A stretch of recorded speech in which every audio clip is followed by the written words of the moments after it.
it's great to see you again. We had talked at Texas Frightmare Weekend here, deep in the heart of Texas, and of course, we didn't have any idea that this was coming.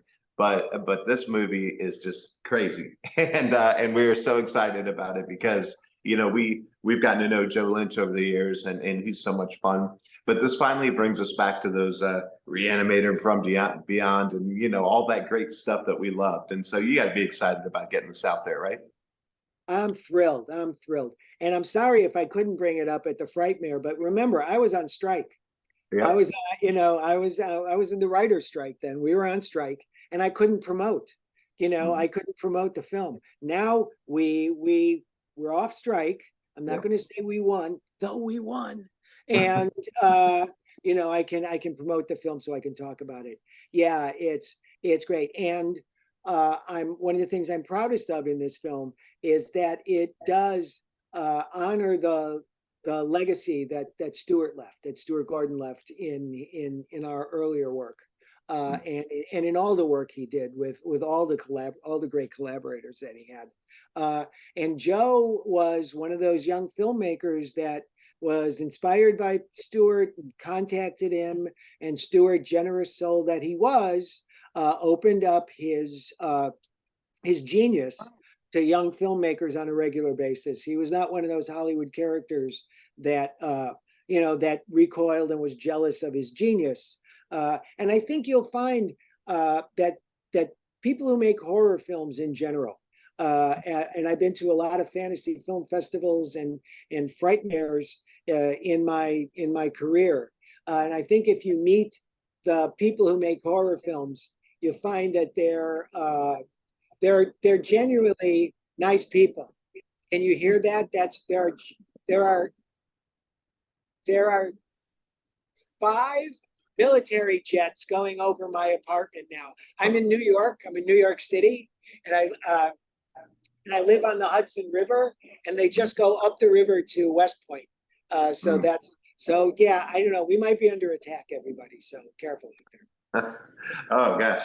Well, it's interesting you say that because horror has always played very well in scary times in the world, and we're kind of in those right now, Oh and boy. very strange times. So it's almost kind of a perfect time for this to come out, not just for Halloween, but just when we kind of need to, take our minds off of things a little bit, right?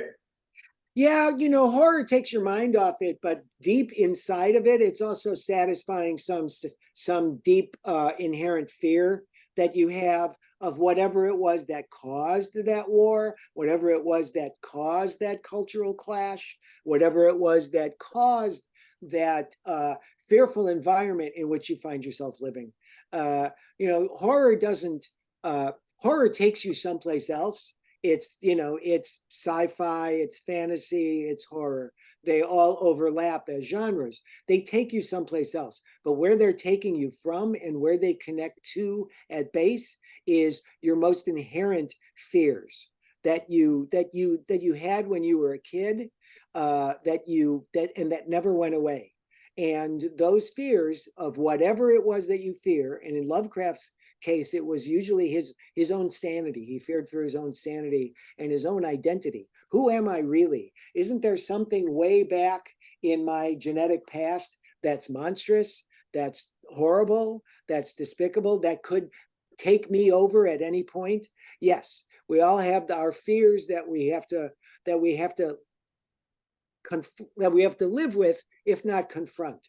Horror films allow us to to escape them and confront them at the same time. Absolutely.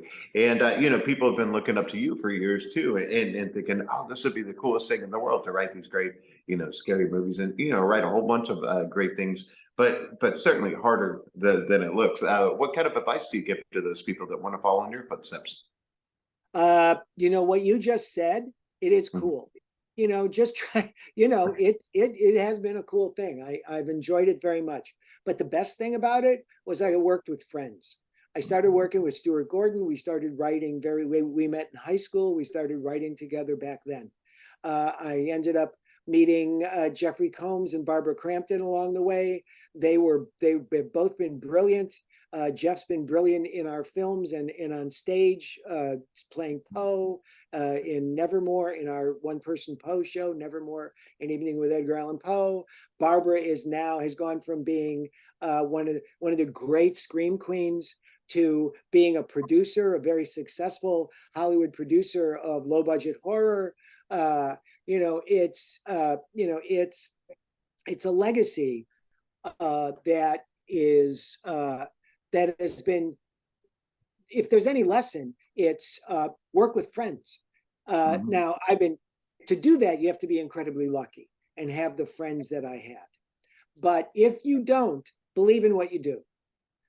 Believe in that you have, write for yourself, but test it. Get it out there. Show it to other people. And if they don't get it, that's okay. Make that, don't give up on it.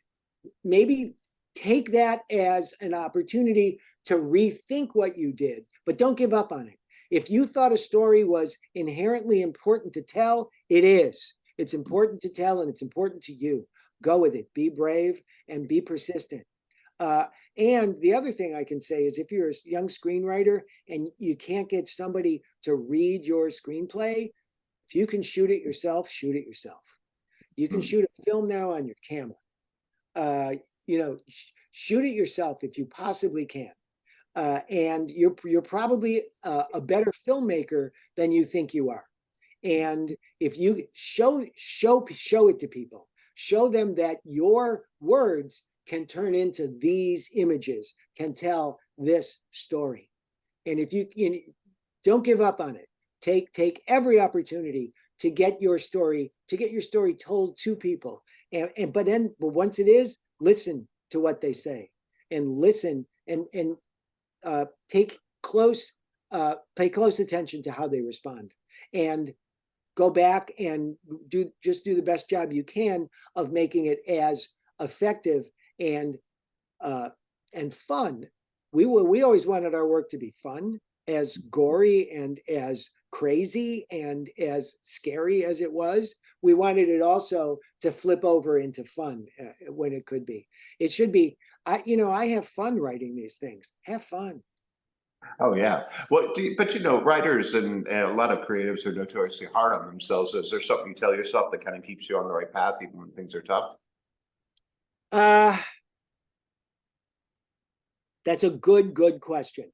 And it sort of changes. I'm old enough now that it's not my first rodeo. I've been through this, I've been through this process a number of times. But a lot of the times I collaborated with other people. A lot of the times I wrote with Stuart. I've written with a couple of other collaborators as well. And very often it's that collaboration that keeps you going, go back and forth, because it's not just you who believes in the story, it's somebody else as well. And, you've made the story as good as it can be because you've put several minds to work on the same story. But when it's just me, I go back and you let it rest until you almost forget it, then bring it back and take a look at it. And if the characters still talk to you, if you still hear the dialogue in the character's voice that you first heard it, it's real. It's one of my screenwriting rules to myself is, you've created a real character when they tell you what the next line of dialogue is. So you got to hear their voice. Go back and listen to that voice. And if you still hear that voice, that story is still telling itself. And the other thing is, it's a crazy business. This script, when it was shot, was about 23 or 4 years old. I've had a script that was shot when it was 13 years old. I had another script that was shot when it was 10 years old. These things are never too old to be real. Go ahead, go on to the next thing, but don't forget what you did. Keep that with you. It's part of you. Yeah, I love it. Well, last thing then about this film. Well, what is it that you think is so special about this one that will just stand out to you, either while you're making it or even now that you've been able to see the final product? There's a bunch of things that I'm not going to be able to mention them all, but Yeah. one of the things I want to mention is Joe Lynch's directing style. His directing style is to some degree different from Stuart Gordon's. Stuart was an art student when I met him in high school, and he, look at Stuart's films. The frames are pictures, are their paintings. It's almost like their compositions. Stuart was a great composer of screen images. Joe is a film student. Joe knows the history of film. Joe has all the chops. Joe knows every trick you can do in a film. Joe oh gee, it's there's an iris. I haven't seen an iris in a film in forever. Oh, it's a split screen. Wow, wow, I have to, wow, that looks great.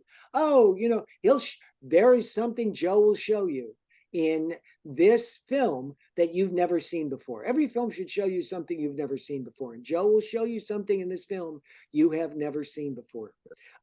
So Joe's style is different, and it's perfect for the way he tells this story.